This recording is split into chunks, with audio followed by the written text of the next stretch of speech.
get to the Kansas City Chiefs, though. So you have 15-2.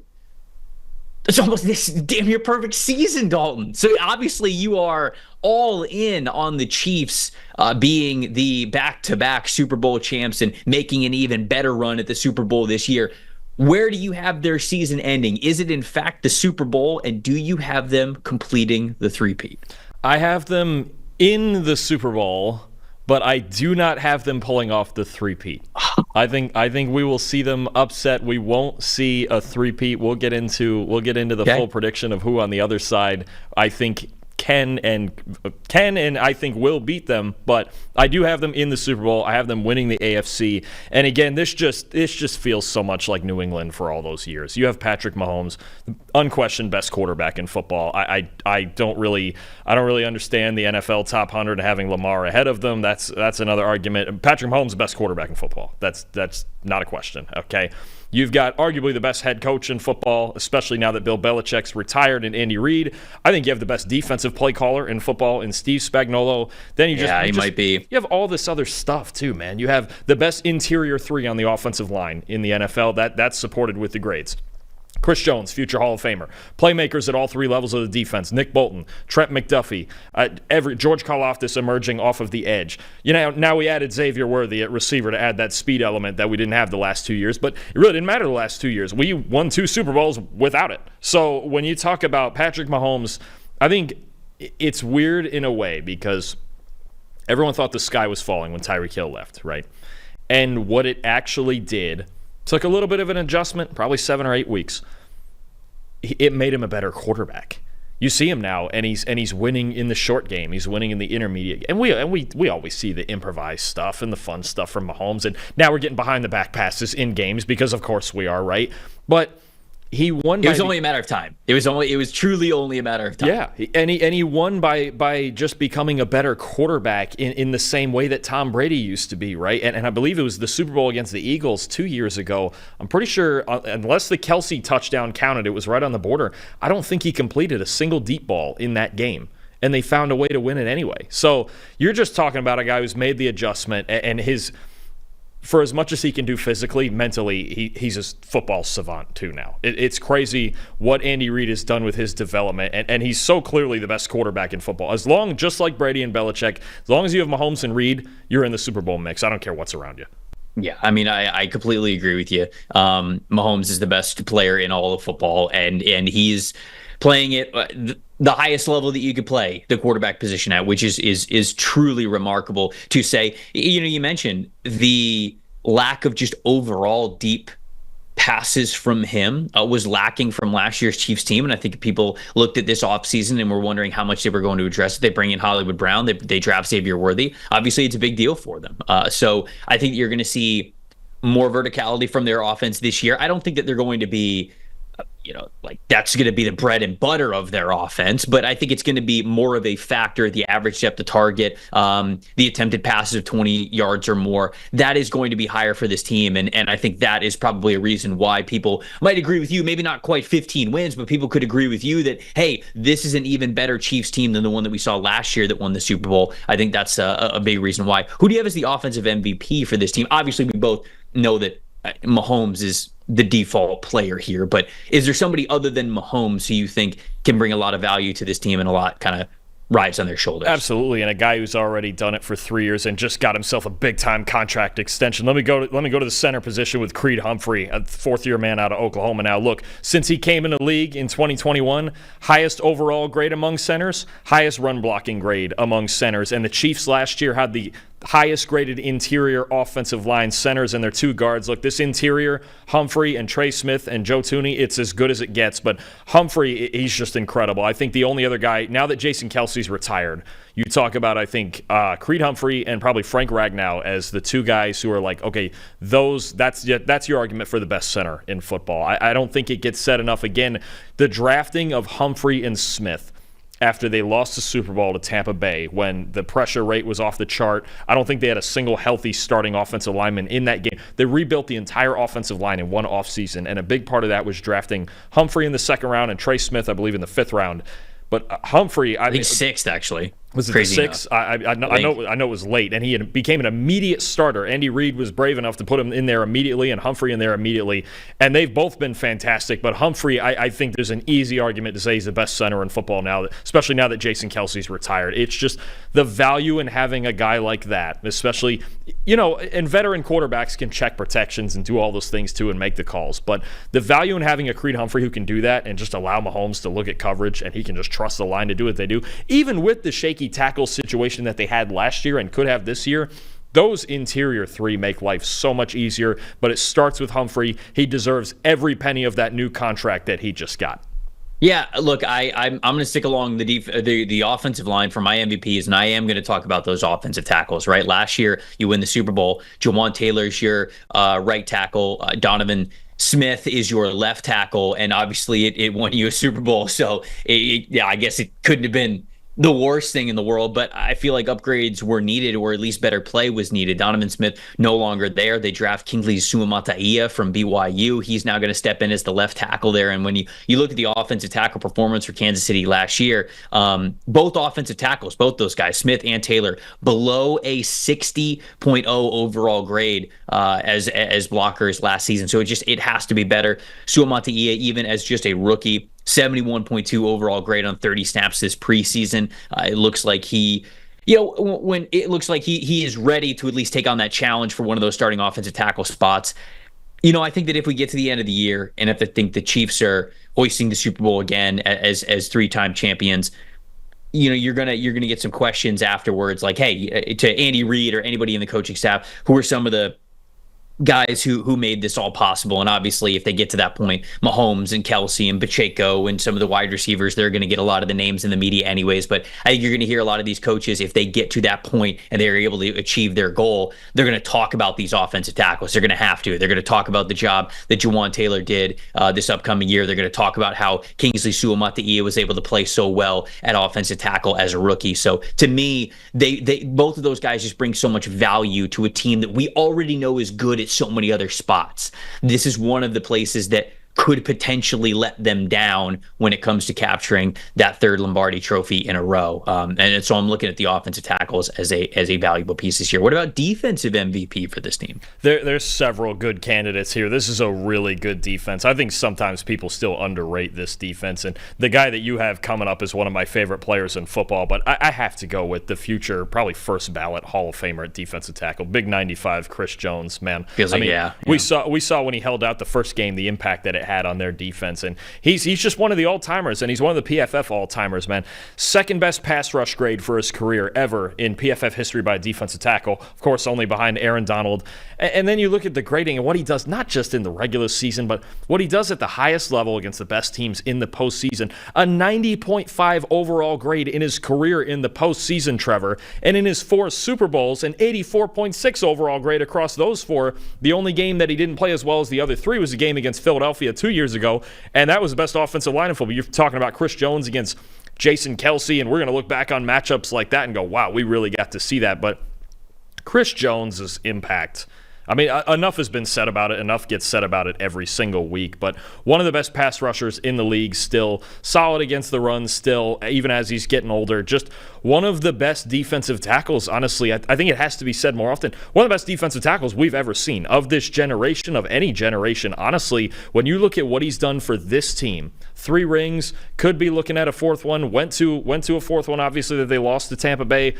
He's one of the great defensive tackles, defensive players ever. I mean, it's on that level. This isn't just in the league today. This is of all time. You could probably make a top 10 defensive tackles list ever and have Chris Jones on it. I'm going with him as the MVP. Their defense does look a lot different when he isn't on the field, but he's still just such a freak of nature, man. What he does up front allows Steve Spagnuolo to sort of have the ultimate creativity and aggressiveness that we see in a lot of different other angles. It really starts with that player who's in the middle of the defense, and it's such a joy when you get a combination of an extremely talented football player with an extremely creative, understanding, and brilliant defensive coach like Spagnuolo is. So I just love the fact that we have this combination. I'll say the same thing about my defensive MVP. I already expect Chris Jones to be a monster once again, but the year that Trent McDuffie could have as this team's CB1 now that L'Jarius Sneed is gone, it could rightfully put his name into the conversation of some of the top cornerbacks in the league, and I think that it absolutely will. When you look at how McDuffie has been utilized and aligned in the secondary over his 2 years in the NFL now, in his rookie season, he played 542 snaps at wide corner, 255 as a slot corner. So he played mostly on the outside. Last year, it flipped. 372 total snaps at wide corner, 626 in the slot. So this is somebody who has complete versatility. For you to be a cornerback and have this many snaps at wide corner and slot corner shows the trust that your defensive coordinator has in you. And I think that the talent, the football IQ, and just everything that Trent McDuffie brings to the table is a reason why you even think that a player like L'Jarius Sneed is movable right in the middle of a three-peat window that they have. To me, that when I saw that L'Jarius Sneed got traded, my immediate thought was, holy cow, they believe in Trent McDuffie a lot. And they should, right? I think he has given them reason to believe in him with such strength, with him being their CB1 now. So I think that was the beginning of sort of the praise that they had for him. And again, somebody who, if they end up winning the Super Bowl once again, they're going to continually talk about Trent McDuffie as a big reason why for so many reasons. What about a breakout player here for Kansas City? I think the transition from McDuffie to my breakout player here is perfect. I'm gonna roll it back to 2022 for a second with Trent McDuffie. And look, 2 years in a row, what we've seen is a player enter the Chiefs secondary, and then they got hot and they were an elite coverage unit and they won a Super Bowl, right? And McDuffie early in his rookie year, he played the first game, pulled his hamstring first week of his rookie year, missed the rest of like 2 months he missed, like 7 or 8 weeks, right? Came back in week 9, and from week 9 through the Super Bowl, Chiefs, they were struggling in coverage before that. Chiefs had the best coverage grade in the league in 2022 from week 9 when McDuffie came back into the lineup from the hamstring. Secondary was elite, won the Super Bowl. Similar thing happened this year with a different player. Now, you remember the Chiefs losing on Sunday Night Football to the Packers, right? And Jordan Love teed off on them, and they were struggling in coverage. And something that happened in the fourth quarter of that game was Brian Cook went out with I believe it was a knee injury, and he was done for. He suffered like a season-ending injury late in that game, right? And they needed someone to fill that kind of like weird hybrid safety slot sort of like just versatile role, like kind of that do-everything role back there as Justin Reed usually roves on the back end by himself, and then they have another guy. So Brian Cook gets hurt. And a fourth-round pick that, honestly, before he got drafted, I'd never heard of, Shamari Connor from Virginia, comes in. And he just immediately, he fills that role. In the slot, blowing up screens, making tackles, playing deep half, doing all these things. So what happens is, I believe it's week 13 or 14, week 14 onward, okay? Shamari Connor from week 14 to the Super Bowl. Before that, he was playing like 8 snaps a game, Trevor. He was hardly playing at all. He was playing special teams. Comes in, 80.3 overall grade, which I believe was the 6th best among all safeties in that stretch. Their team coverage grade went from 22nd in the first 13 weeks all the way to 4th when Connor was in the lineup. It's second straight year. I'd never seen anything like this. Second straight year, a young player enters their secondary and immediately flips the whole thing around. He just allowed everyone else to move around and play their role. And I'll tell you what, don't throw a screen to Shamari Connor's side of the field. Just don't do it. He is going to light whoever your 5'11", 180-pound slot receiver is, he's going to light him up. But the one thing you saw from him at Virginia, he wasn't real polished, but he was versatile. He could play everywhere, and that's exactly what Steve Spagnuolo did with him. He just allowed him to be versatile. Sometimes he was in a deep half. Sometimes he's in the slot. Sometimes he's down as that extra linebacker in the run game, and he did such a great job. There was a mini breakout for about 8-9 weeks last year. I think Shamari Connor is a huge part of this defense now. Him establishing himself in the postseason against teams like the Bills and the Ravens and in the 49ers. I mean, you're talking about the elite teams in football, the elite offenses in football, and he comes in here seamlessly as a day 3 rookie and just grabs a hold of the job, and I would think he's going to keep it. Now, I know that's the one thing you have to love about this Kansas City secondary. Not just stars like McDuffie, right? But they have so much depth, and Connor's a big piece of that. I think he's going to be a huge piece moving forward. They found a real gem late in the year last year, really by pure luck. It's obviously unfortunate when anybody gets hurt. You know, you feel for Brian Cook. You hope he recovers fully and comes back. But what Shamari Connor did in that role really was a big part of what spurred them toward another Super Bowl, just like McDuffie did the year before. Dude, that is a deep pull.